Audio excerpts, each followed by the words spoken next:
Мектеп жүрекке жақын қасиетті ұғым. Бұл шәкірттер арманға қанат қағатын, ұстаздар үмітін арнап, білім мен тәрбие беретін қасиетті қара шаңырақ.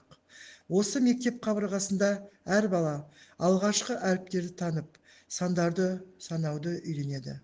Тек білім алып қана қоймай, жақсы мен жаманды айыра білуді, бір-бірін сыйлауды, өз пікірін білдіре алуды меңгереді.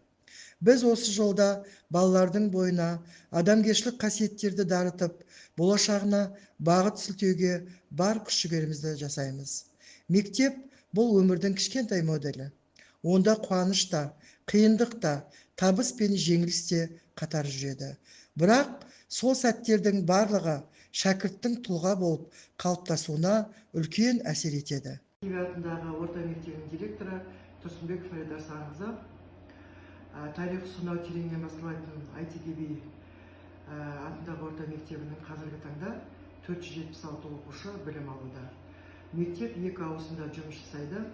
Мектептегі педагог қызметкерлердің жалпы саны 57, оның 4-еуі арнаулы орта, 53-і жоғарғы білімді. Педагог қызметкерлердің кадрлық әлеуетіне тоқталатын болсам, педагог зерттеуші 13, педагог сарапшы 19, педагог модератор 16. Қазіргі білім беру жүйесі жылдам өзгеріп жатқан заманда өмір сүріп жатыр. Бізден талап етілетіні осы үдерістерге икемді бейімделу, жаңаша ойлау, тиімді басқару, яғни нағыз табысты менеджмент жүргізу. Мен мектеп директор ретінде өз тәжірибемде басқарудың бірнеше бағыттарын басты назарда ұстаймын. Біріншіден, стратегиялық жоспарлау. Басқару кездейсоқ әрекет емес, нақты мақсаттар мен жүйелі жоспарға негізделуі қажет. Біз жыл сайын мектептің даму жоспарын смарт қағидаларына сүйене отырып құрастырамыз. Бұл бізге уақытты тиімді басқаруға, нәтижеге бағытталуға мүмкіндік береді. Екіншіден, ұжыммен жұмысты жүйелеу. Мектепте ізденіс әдістемелік орталығы жұмыс жасайды. Орталықта тәлім, жас мамандар мектебінің жұмысы, тағылым, озат тәжірибе мектебінің жұмысы, даму, әдістемелік пен бірлестіктердің қоғамдастығы. Мақсат жетекші мектептің жұмысы жүзеге асады. Мектепте педагогтармен түрлі семинарлар, кеңестер, дөңгелек үстелдер, байқаулар, коучингтер ұйымдастырылып, мұғалімдерге әдістемелік көмектер көрсетілуде. Үшіншіден, цифрлық менеджмент пен инновация.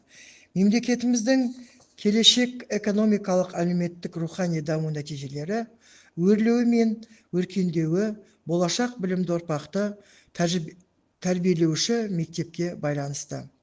Бүгінгі таңда білім ошағында оқушылардың құзыреттілігін және бәсекеге қабілеттілігін арттыру үшін заманауи жабдықталған 3 мультимедиалық кабинет, оқушылардың ғылыми-техникалық шығармашылығын дамыту, логикалық ойлау білімін, білік дағдыларының дамуына жағдай жасау үшін робототехника кабинеті жабдықталған. Біртұтас тәрбие бағдарламасын жүзеге асыру барысында мектебімізде ұшқыр ойлар алаңы жобасы, асыл мұра жобасы, тұлға саулығы жобасы, балалар кітапханасы жобалары жүзеге асуда. Ел болашағы өскелең ұрпақтың тәжірибесімен тығыз байланысты екенін бәріміз жақсы түсінеміз. Сондықтан да тәрбие жұмысының жүйелі, мақсатты әрі нәтижелі болуы басты міндетіміздің бірі. Біртұтас тәрбие бағдарламасы бұл жас ұрпақтың бойына адамгершілік, елжандылық, рухани, мәдени құндылықтарды сіңіруге бағытталған кешенді жүйе. Ол тек мектеп қабырғасында ғана емес, отбасында, қоғамда баршаға орта іске асуы тиіс. Бағдарлама бала тұлғасының жан-жақты дамуына көздейді. Зияткерлік, рухани адамгершілік, азаматтық, патриоттық, эстетикалық, экономикалық және еңбекке баулу бағыттарын қамтиды. Мұндағы басты ұстаным тәрбие мен оқытудың өзара бірлігі. Яғни, білім беру тек біліммен шектелмей, тәрбие арқылы толықтырылуы қажет. Білім мен тәрбиені қатар алып жүрмеген елдің болашағы бұлыңғыр болмақ. Сондықтан, бүгінгі таңда оқушыны тек пәндік біліммен ғана емес, өмірлік құндылықтармен сусындату маңызды.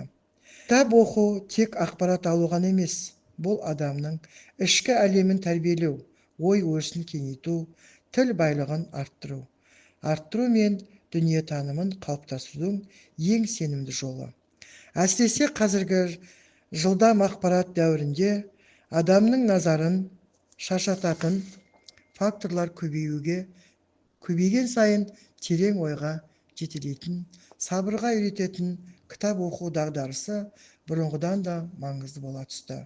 Осы орайда мектепте оқуға құштар мектеп жобасы да жыл сайын жұмысын жалғастыруда. Ұстаз үшін ең үлкен бақыт өзінің алдынан өткен шәкірттің жетістікке жеткенін көру. Әр оқушы бір үміт, әр оқушы бір әлем. Ал сол әлемнің шырағын жағу біздің міндетіміз, біздің парызымыз. Мектепке деген құрмет, болашаққа деген құрмет. Өйткені еліміздің ертеңі осы мектептен басталады. Жетістік жалғыздың емес, бірге ұмтылған ұжымның нәтижесі дегендей, алдағы уақытта да үнемі ұжыммен бірге жетістікке жету үшін талай қызмет етемін.